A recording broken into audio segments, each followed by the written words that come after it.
What's up, everybody? Welcome back to My Twisted Life TV. I am Poetry. You are here for another recap. Well, more of a review of Queen Sugar season 4. I don't know the episode number, but this episode was called Stare at the Same Fires. I didn't take notes, so that's why I say it's probably going to be more of my thoughts. I first wanted to start off talking about Darla and Charlie. It's amazing to me how many people, when I go to different channels, in their reviews or the people in the comment section that have so much negative to say about Darla, but then praise Charlie.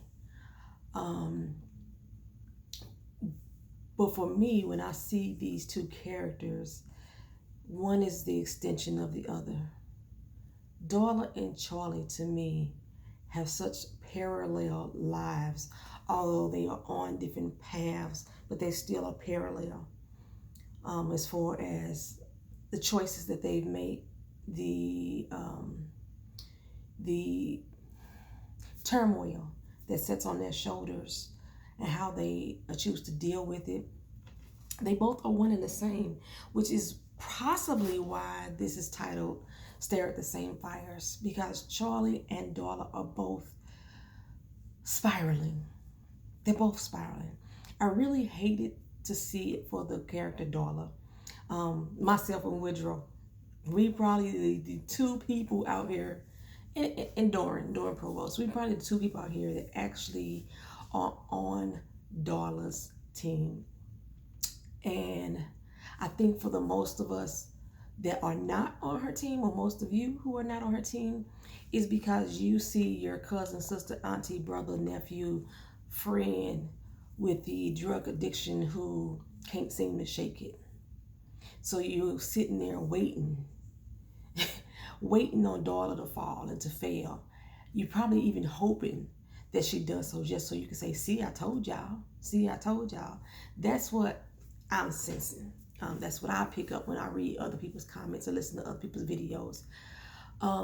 Because since Darla has started on this track of sobriety, which on this particular show, it has been 3 years, she has not exhibited any factors that will make her seem like she was falling off the wagon. I know y'all was mad at Darla taking Kenyon, throwing Kenyon away. But which one of us has not had that stuffed animal, that stuffed pillow, that one little toy that mysteriously went missing? Because our parents got rid of that shit because they said it was time for you to grow up. And but you know, she tried to fix the problem and try to resolve it by getting him another doll, and y'all still weren't happy about that. But there is nothing else that Darla has done that has made us believe that she was untrustworthy, that scratch that the situation with Rod and Blue's fraternity, that was a big deal. But overall, there's nothing that each episode that we see with her that is showing us her to be any other than a person trying to recover, trying to get back on a good path, trying to find her way. So it's shocking to me how so many people hate Darla but love Charlie. Like I said, because I just see him as parallel. I just see Darla and Charlie being damn near one of the same. Just on, like I said, just on different paths, going on different routes. But the way life hits them, it seems to be just the same to me. Also for Darla, a lot of people are cheering the black love between Deisha, the lawyer, and Ralph Angel. Like, this is the type of person he needs. This is the type of person he supports. Y'all, majority of the people, and this is my opinion, are only so downheart cheering for her because she is a dark-skinned sister. A beautiful dark-skinned sister. But the basis of what I see, that's y'all only reason for cheering this motherfucking hard. Because the advice that she gives Ra, the support that she gives Ra, the being there and being present for him, Darla was doing the exact same motherfucking thing. But Ralph Angel treated them differently. The way that he responded to them, he looked at Darla as the trash that she had been, just another piece of ass to throw out. Of course, she's my baby mama, but still. He was very judgmental of her. He was very overbearing of her. He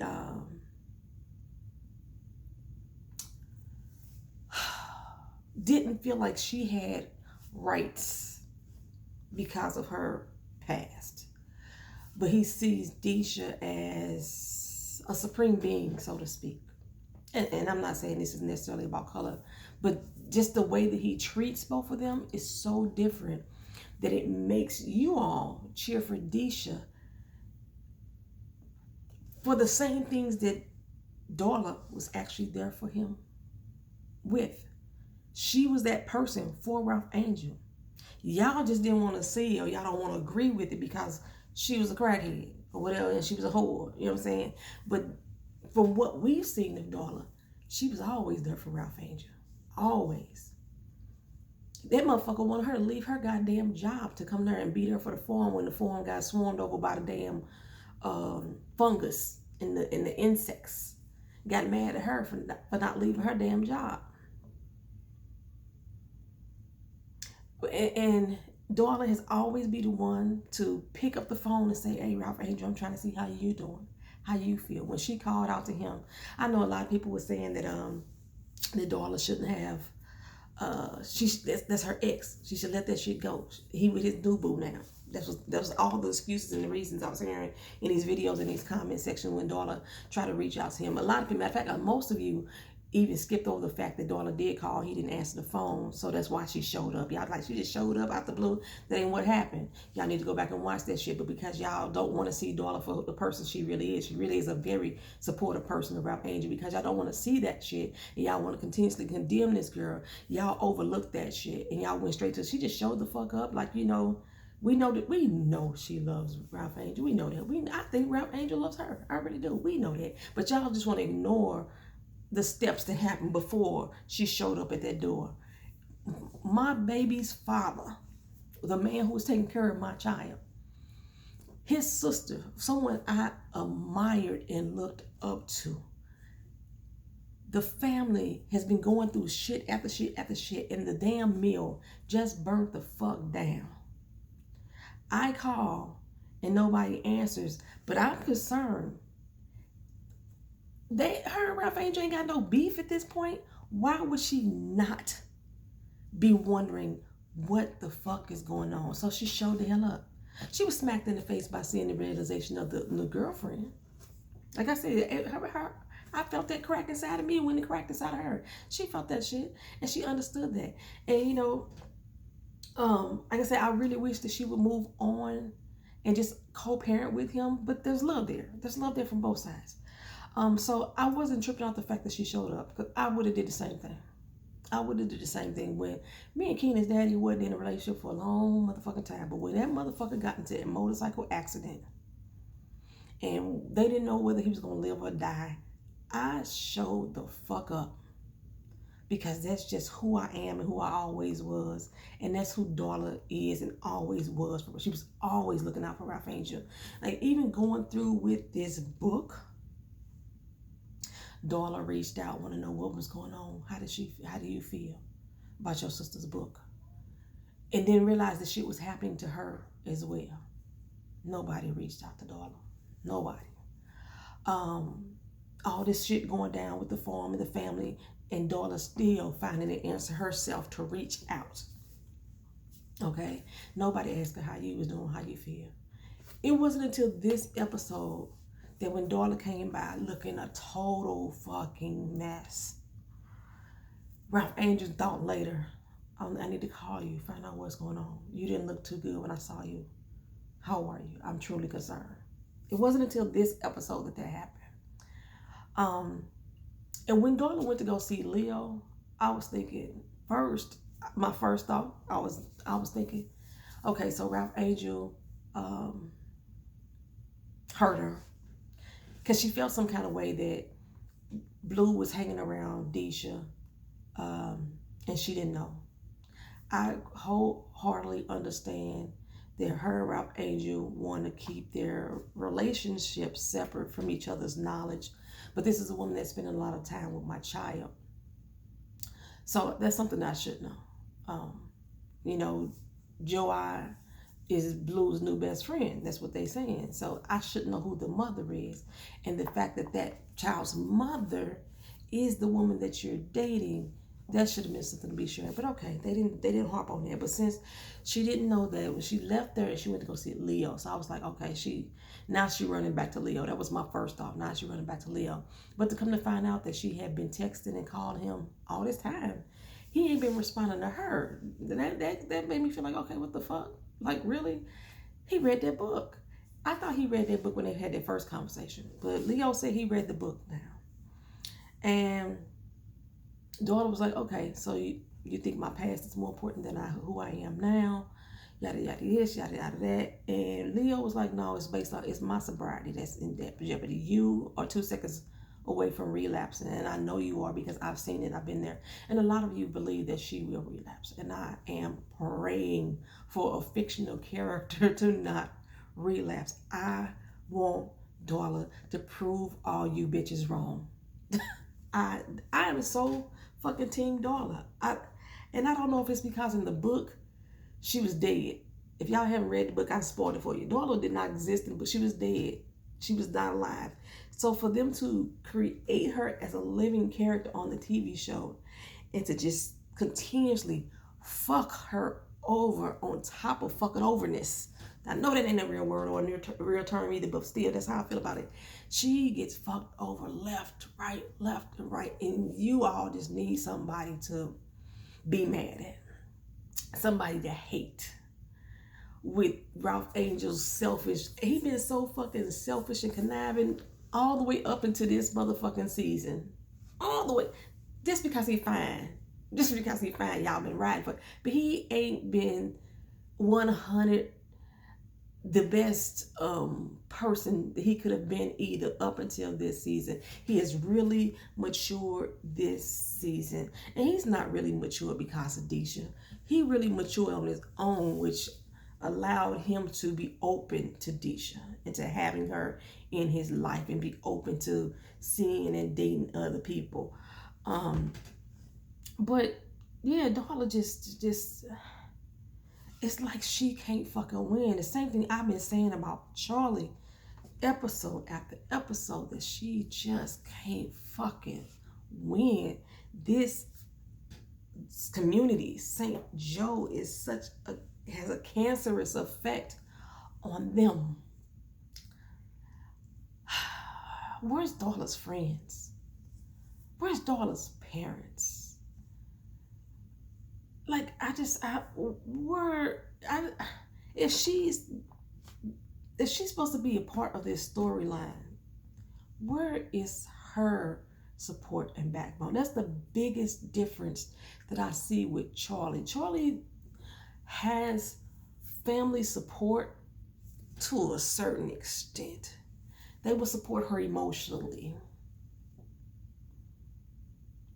But as far as getting behind Charlie and actually doing some physical work, it ain't there. It ain't there. They will get behind Rod and help with that farm, and Charlie will be the first one out there with a shovel and a rake and a hoe. She'd be the first one. They will get behind Aunt Vi with the restaurant, come clean up, shake up, build up.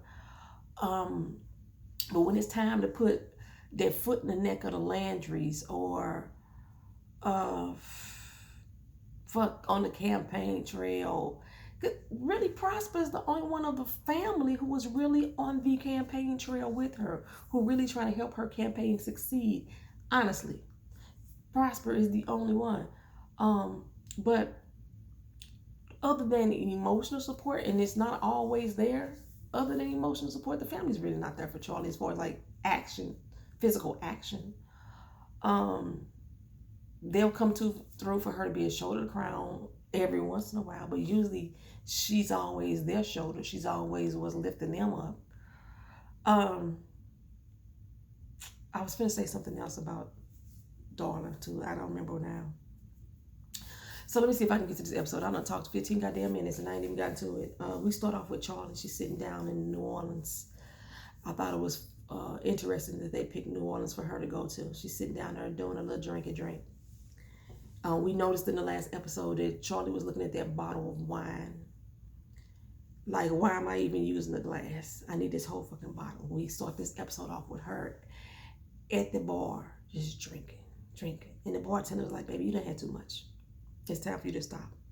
And Charlie's like, hit me one more time. Hit me. I'm not folding.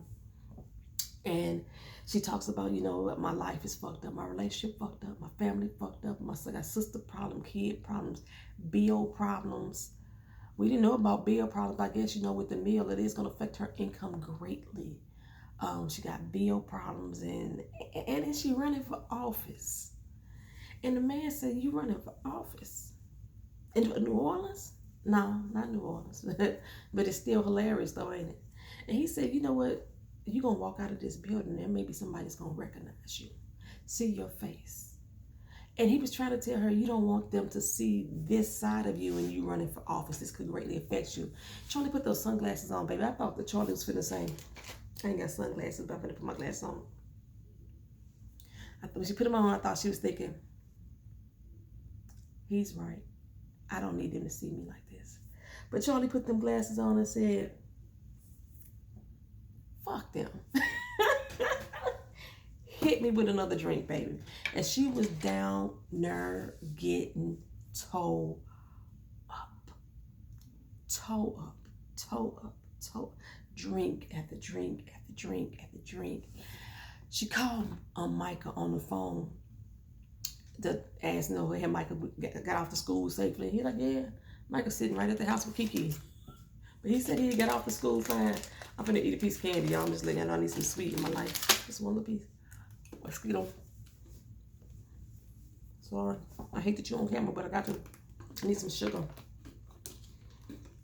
And he noticed something was wrong with his mama. She's slurring her damn words. Just like a good drunk. You such a good boy. I don't deserve a son like you. I love you. Michael like, Mama, what's wrong with you? I'm good. Just want to make sure you made the school. Okay. Well, back in St. Joe, everybody is looking for her. She ain't showed up to the campaign office. She'll prosper there with Miss Geneva or Genevieve. It's Genevieve. I was surprised Genevieve's still there. She came for her brother's funeral and she ain't never left. But we knew the Prosper was gonna have a love interest, so there we go, right? She ain't showing up. They finally decided to track her phone, and Micah realized that she's in New Orleans. Why is she in New Orleans? Well, who can we call? I thought Micah was gonna drive out there. He got a car, but Micah's supposed to be in school, I guess. This is supposed to be after school. Oh, it's supposed to be after school because she was supposed to meet at the campaign hall. Actually, she did not tell Micah to go meet her there. She just said, I need you to come to the campaign hall and do some work. And she wasn't there. He thought that they were supposed to be a meet, whatever. So he calls up Nova. And this is what brings Nova back into Charlie's good graces. Now, earlier, Nova's out here. Remember, her aunt was supposed to be just a few miles outside of New Orleans.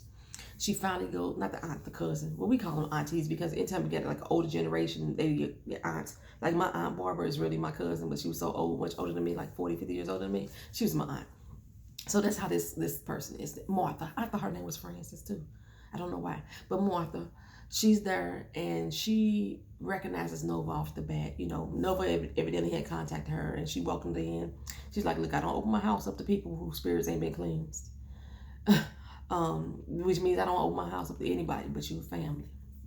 Which I was really surprised by that introduction because they made it seem like there was some type of rift between her and Trudy, and that's why they weren't speaking. But she's opening her doors up to Nova because she's family. Now, I'm telling y'all, this is real petty. It got on my nerves the way she said mama and papa. I think they say that like that in Africa. I've heard a lot of, watched a lot of TV with different African TV shows. And the kids say, Mama and Papa. Your mama and your papa. They really got on my nerves though. I'll be like Mom and Daddy. But she kind of like gave Nova some more information about her mama. You know, she was called to be a healer. All the women in the family were healers, which just really throws me off on the conversation, because she said that her daddy rejected her and banished her from the family because she accepted her calling as a healer. I'm like, but if all the women in the family were healers, why was it such something that her father was against? When his wife, her mama, had been a healer as well, you know, it didn't make sense to me. So I was really shocked to hear that. But she was banished and she went off to Africa and to Haiti and learned more about, you know, the healing qualities and of our people. And you know, kind of let Nova see where she gets it from. She gave her mom's old book about all the things in the medicinal medicines and herbs that her mama used and her healing qualities before her mama turned her back on the healing practice. She also learned that her mama wasn't cremated, that Ernest actually had buried her body on the farm. And it made me wonder, because I don't know if I've seen this. I don't remember if I said it or I just seen it in the comment section of somebody else's channel. When they said that Ernest was out there burying something in the ground, they said, what if it was Trudy? For some reason, I think I said that. What if it was Trudy that he buried in the ground? I thought I said it. If I didn't say it on my channel, maybe I said it on somebody else's channel, but if it wasn't me, it's just coming back to memory. One of us said that we thought that Ernest was burying Trudy in the ground. And now it makes me wonder, when he was burying those parts and everything, is that where his burying ground was at? Is that the same place where he buried Trudy? Because remember, Trudy was the one that snapped him out of it. So he didn't bury her again. We've learned it. He didn't bury her again. But he actually buried her on the farm. And it made me wonder, how many other secrets are buried on that farm? Like, what other information do we need to have that about that farm and what's buried on that land? I wonder if that's when the crops wouldn't grow either, you know, because they said that Ernest was having such a hard time keeping that land to grow and to, you would think though, when you bury someone that they life replenishes, they reincarnate, they come back up as seeds and, you know, growing the trees and grass, and they spread throughout nature. There's a lot of people believe that, who believe in spiritual connections and reincarnation, things like that. So, but that land wasn't prospering after Trudy died. So I was very, it just made me think of a lot of shit, right? So she was able to connect with Martha, her and Ralph Angel. It's not Charlie's family, so Charlie wouldn't have any type of relationship with this particular cousin. But Ralph Angel, this is his people too. And she also learned that Nova always thought that she was a mistake, an accident baby, oops baby. Because she got pregnant by Ernest before. And then remember, he went off to go be with Charlie's mama. He loved her, and then came back and got with Trudy and had Ralph Angel. So, forgot what the hell I was going to say. Damn, what the hell was I going to say about that situation?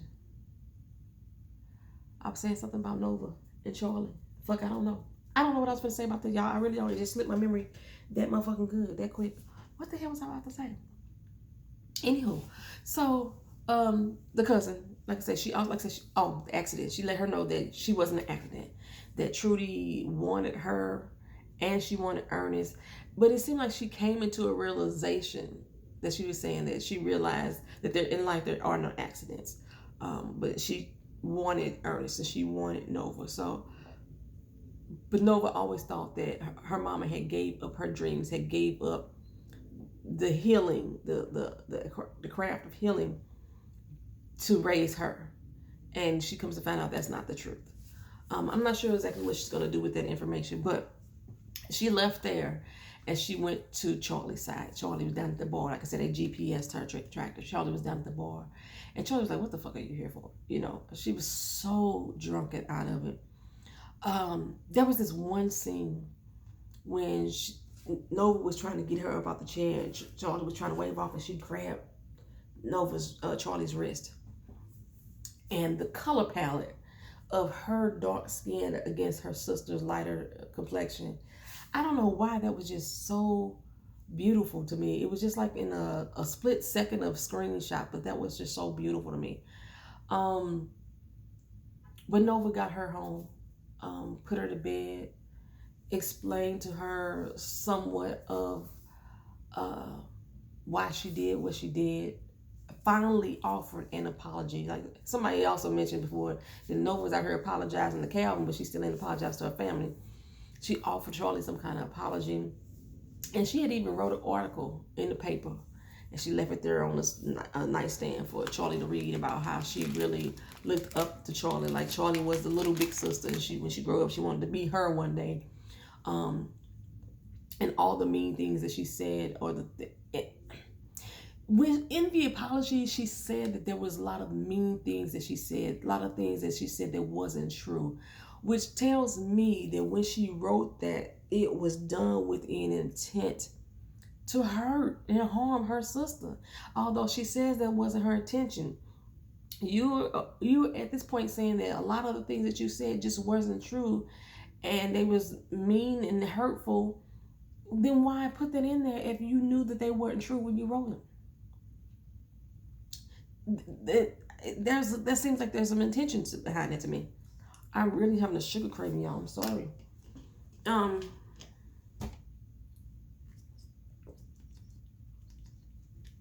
was told when you crave sugar that you're thirsty. Maybe just it.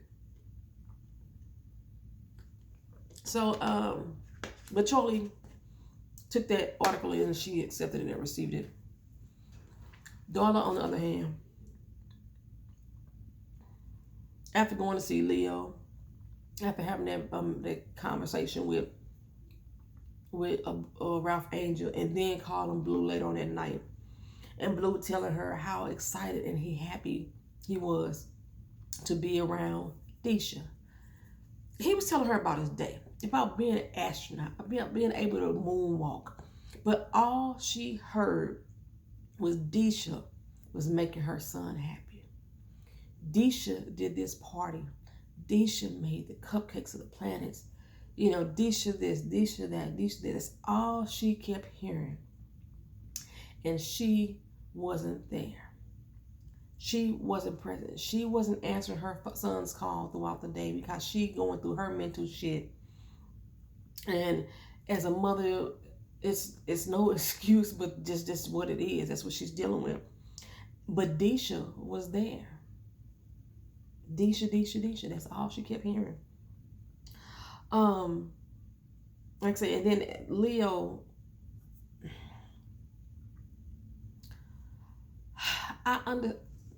in the beginning, I told y'all that I didn't think that her and Leo should be together. I didn't think the two broken people should try to be together because it was just going to end up in more brokenness. So the fact that he's walking away now, I'm not sad about that.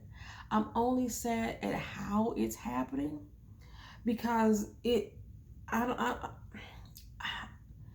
you can't sit here and tell me that you not judging me when you judging me, because that's exactly what you're doing. You're condemning me for the things of my past, and you can't sit here and say you can't. It's not about your past. I don't care about your past. You do. Let's be honest, Leo. Come on, let's be honest, bro. All these feelings and emotions is exactly why. If you sat there and you read that book about my past, and from that information, you decided to not answer my calls, not to text me, not to meet me face to face. Everything that you're saying right now, as I showed up to you about your sobriety, you wanted to protect that. You could have told me that yourself. You could have came to me and told me that yourself. But it took her coming to you with some little beignets, which I would have fucked them beignets up. Some beignets, you know, and you seemed disgusted that she was there. That's what made me think that, oh, now she just reached out to him. No, she had been trying to reach out to you. But you seemed disgusted in her presence. Sir, you judging her. You judging her. But he was like, look, you about to have a relapse and I can't be here for you for that. Like, where's her people? At the end of the episode, like I say, last episode, Charlie was staring at that wine bottle and she opened up drunk. At the end of the episode, Darla was holding that bottle of whiskey, smelling it, caressing it to her bosom like it was her own child. The child she thinks she's lost to Deisha. That's exactly what she's feeling like. Oh, but that, let me tell you, girl was acting. My face was so motherfucking wet. She was so motherfucking wet, and she was trying not to take that drink. She was sniffing it all in, and just inhaling it in her body. I didn't realize Darla had a drinking problem as well. But they do tell you in at least I've heard, that once you cut out like drugs, then it's best to cut out alcohol as well. And she was holding that damn bottle like it was going to save her. And she needed to save herself. She's sniffing it, and she rocking it, she crying, and she was choking. She couldn't breathe. Oh my gosh, that poor baby. That poor baby. She put that bottle down and it spilled on her hand. I was wondering if she was going to lick it off her hand, and she's just sitting there and she's rocking and she's crying. And I'm thinking, I'm praying, don't do it, darling. Help me help you prove these bitches wrong. Help me help you prove these bitches wrong. Don't do it, darling. I just felt so bad in that moment. Charlie, the town threw a party for her. I say Charlie should say fuck St. Joe, and I still mean that shit.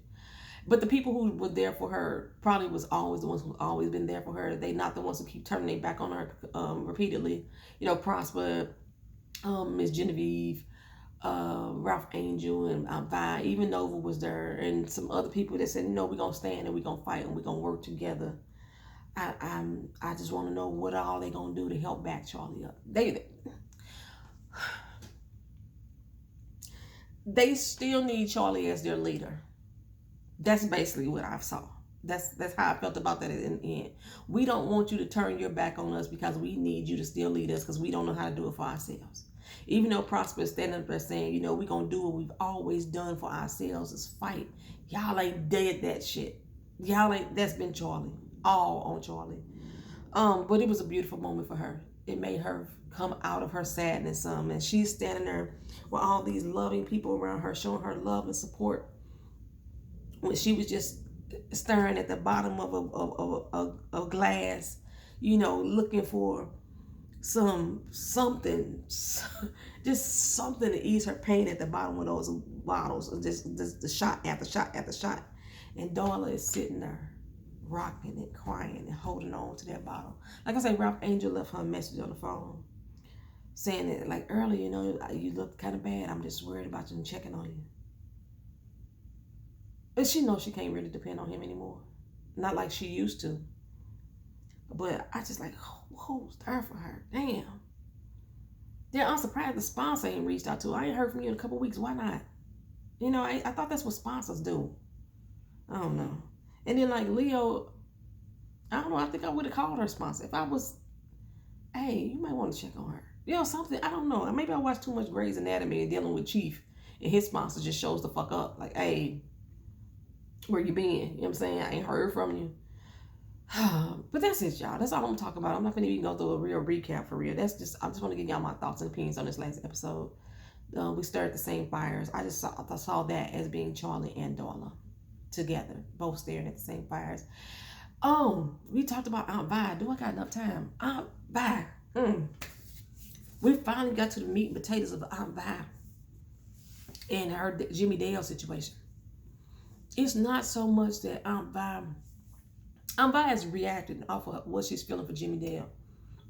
But in this instance, we finally got to the meat and potatoes of it. It's when Hollywood reacted the way he did, when he beat the shit out of Jimmy Dale. Now that's all she sees is him beating her. Because the first time she seen Jimmy Dale being violent, it wasn't against her either. It was against somebody else. He was protecting her from that person. And that's the same thing that Wood is saying. I was protecting you. But that's all I see. It's the parallels. She's still stirring at the same fire as herself. She connecting the dots. They on two different paths, but they doing the exact same thing. So that's all she could see. And the end result is Hollywood doing the same to her. And the fact that he sitting there with his homies, and the homies like, yeah, dog, I would have whipped his ass. He'd been 6 feet under. That'd been my wife. You know how bros do. We talk. Everybody talk like that. I talk like that about my kid. I always say, do something to my kid. I'm gonna fuck you up. You're gonna be 6 feet under. I always say that. So we do that as people. But I think this is what this was leaning towards, is that Hollywood is gonna start a support group in St. Joe for men. That's what I'm thinking is gonna happen. Because he said, he was talking to Ralph Angel. He didn't even know what advice to give him, which was surprising to me because he's normally very good at giving Ralph Angel advice. But he didn't even know what to say to him for real as a man, man to man. The advice that Ralph Angel gave Micah, as far as like having sex with Kiki, I didn't think that was such good advice either, because he really didn't say shit. He was just there. He was support. He was there. He was an ear. But as far as advice, I don't think he really gave him any sound advice. But I do like the fact that they are hitting on that, because our brothers out here need support too. They have feelings too. And Hollywood made a good point, said that maybe if we understood ourselves better and understood what's hurting us, then we would not do shit that hurts you. I love that. That's all I'm saying about that though. So thank y'all for coming. Thank y'all for watching. And I meant to say this at the beginning of this damn video. This is not the Handmaid's Tale recap or review. Stop leaving shit about the Handmaid's Tale in the comment section under Queen Sugar. Please. Thank you. All right. Peace.